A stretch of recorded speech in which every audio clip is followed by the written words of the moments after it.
Yo, what's up, fam? My name is Brehon and I'd like to welcome you guys back to the channel where we love to focus on financial and personal development. Family, I hope you guys are having an amazing day and I hope your week has been going awesome. Now, what I'm going to do is what I always do, and that's give you guys a word out of one of the books in my library, The Magic of Thinking Big. This is a phenomenal book. I think everyone should have this book in their library. Now, while I give you guys a word out of The Magic of Thinking Big, make sure you hit that subscribe button, okay? Now, here it goes. Always use bright, cheerful, and favorable words and phrases to describe other people. Make it a rule to have big, positive words for all of your friends and associates. When you and someone else are discussing an absent third party, be sure you compliment him with big words and phrases like, "He really is a fine fellow. They tell me he's working out wonderfully well." Be extremely careful to avoid the petty, cut him down language. Sooner or later, third parties hear what's being said, and then such talk only cuts you down. So again, family, use your words powerfully. Life and death is in the power of your tongue.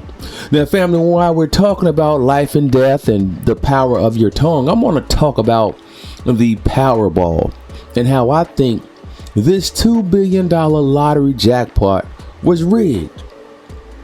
When it comes to the lottery growing to an excess of $2 billion, there are a couple of things that we need to understand and that we need to realize.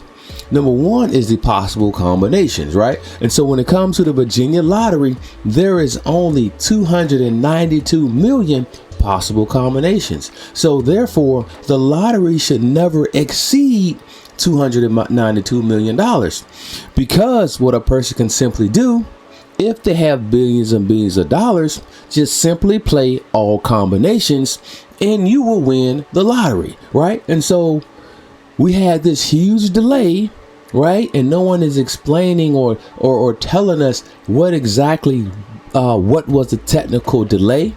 And I can guarantee you, I can't guarantee you, but I can strongly feel and strongly believe that some firm, some company with billions of dollars bought every single possible combination. Right? Because if you buy every single possible combination, you will win the Powerball.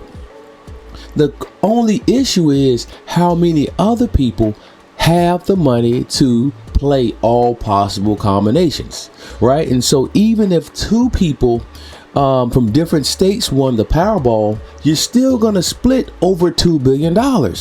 So from a business perspective, if you are a multi-billion-dollar business, right? If you are a multi-billionaire, it makes good sense to spend $292 million if you know you're going to at least make that money back, right? And so you're talking about over $2 billion. So as long as less than 9 people win, you will at least make your money back, right? And so the odds, and when you think about California, you think about all those tech giants and those tech gurus out there, there's absolutely no reason why someone didn't play all possible combinations.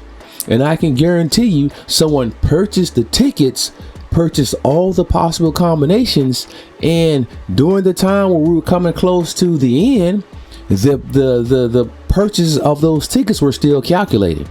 And I believe that probably created a delay in the lottery. And so once it came out, no, I didn't see any live videos. They should have done a live video right then and there. And they did it. They posted a video later, but we don't know, if the video was actually live or if it was pre-recorded. We don't know what's going on with this Powerball ticket, but I can almost firmly believe deep down in my heart that all of the possible combinations were bought and someone won the lottery based on that. And so therefore, I don't believe that the lottery should ever get beyond the possible total number of combinations. All right. So that's all I have for the Virginia lottery. I think it's rigged. I think someone bought all the possible combinations and they won the lottery as a result of that.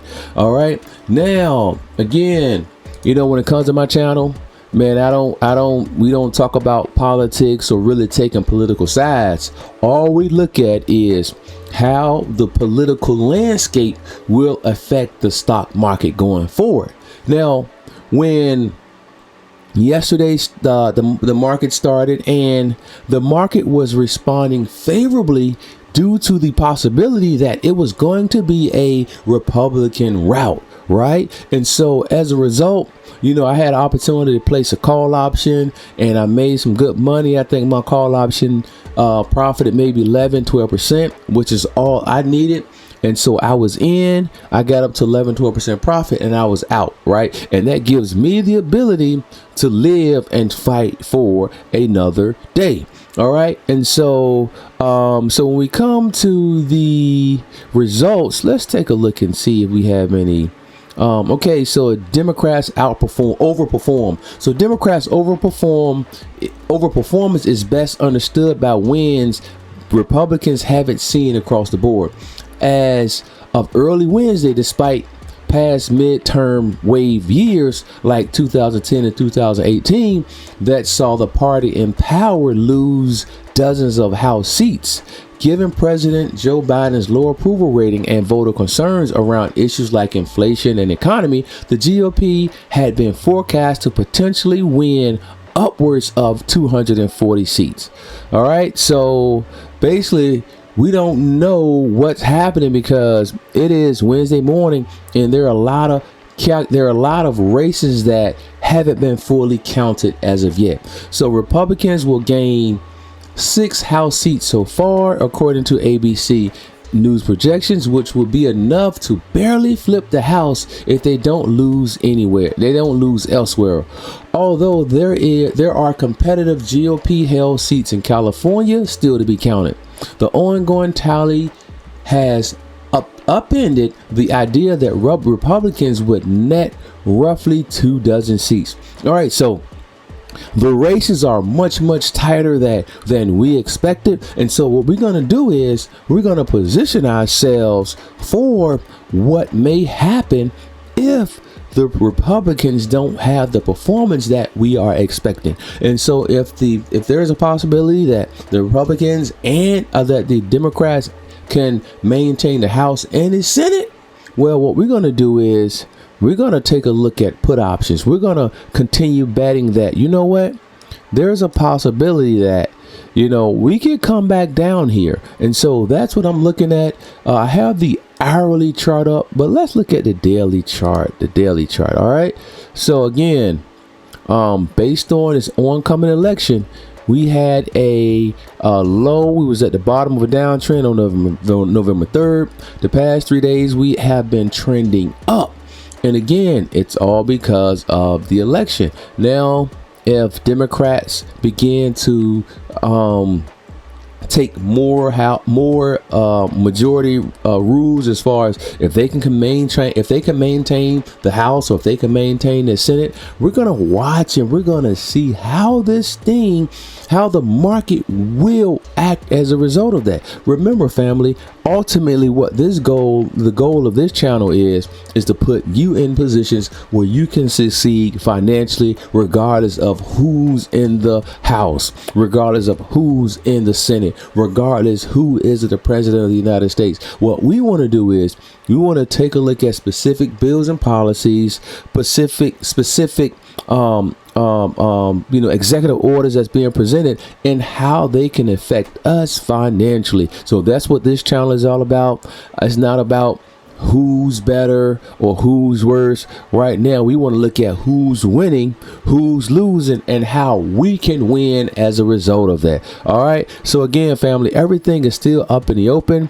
Pre-market is down because the Republicans did not have the sweeping landscaping victory that the people projected. So we're going to wait, see how things play out, and we will place our trades accordingly. Okay, family, hope you guys have had an amazing day. Now listen, if this is your first time checking me out, hit that like, subscribe button, keep coming back for more wealth building information. Peace.